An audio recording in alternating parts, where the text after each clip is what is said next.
Kashmir news में एक बार फिर आपका खैर मकदम है।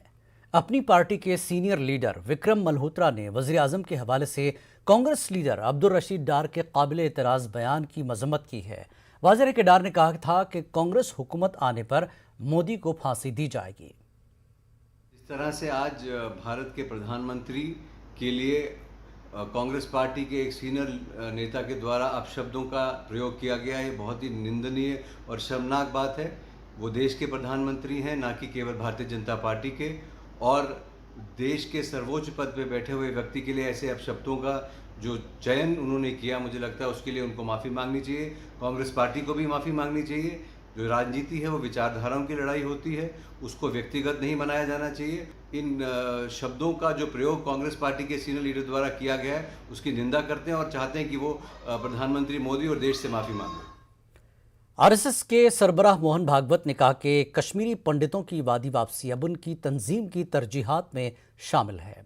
भागवत के इस बयान पर तबसरा करते हुए बीजेपी जम्मू कश्मीर के सदर रविंद्र रैना ने कहा कि न सिर्फ आरएसएस बल्कि बीजेपी की भी यही कोशिश है कि कश्मीरी पंडितों समेत दीगर माइग्रेंट जल्द से जल्द अपने घरों को वापस जा सकें।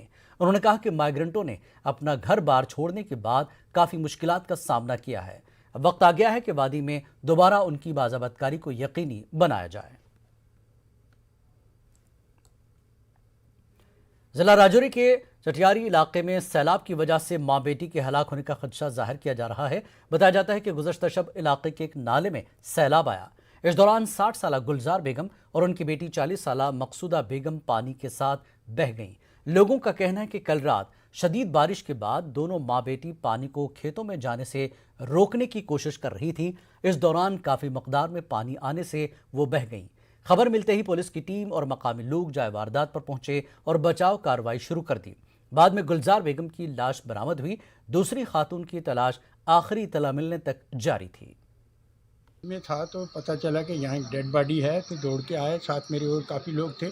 तो हमें पीर जलाली से आगे कोई 300 गज पे एक डेड बॉडी वो माँ की मिल गई है, जो दरिया के किनारे थी।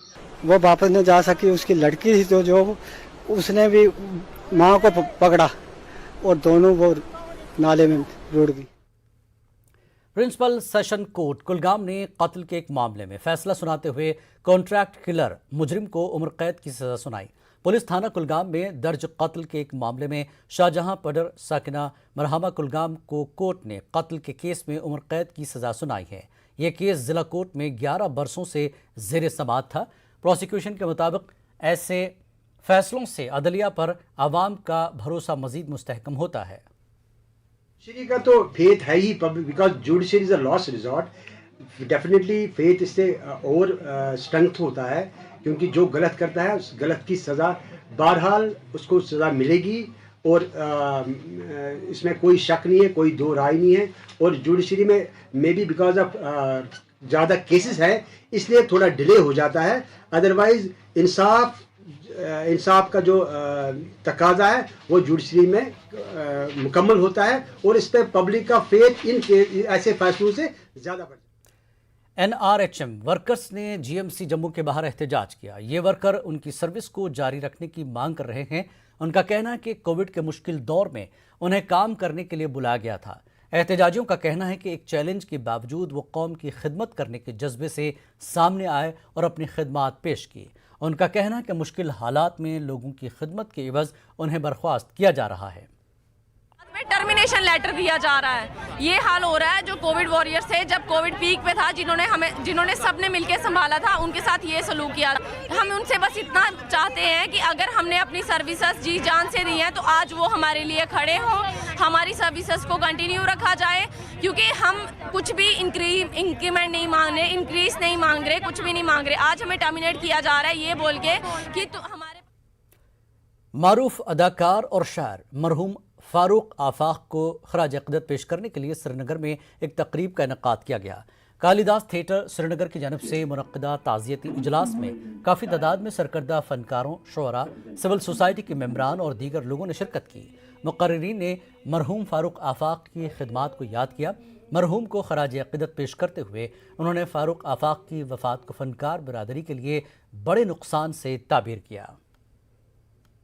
एक अदाकार होने के साथ साथ एक बेहतरीन शायर भी थे और कई सिलसिलेवार ड्रामों में उन्होंने काम किया, लेकिन उनके जाने से हमारे इस फील्ड में जो खला पैदा हुआ उसको पूरा करना मुश्किल ही नहीं बल्कि नामुमकिन है।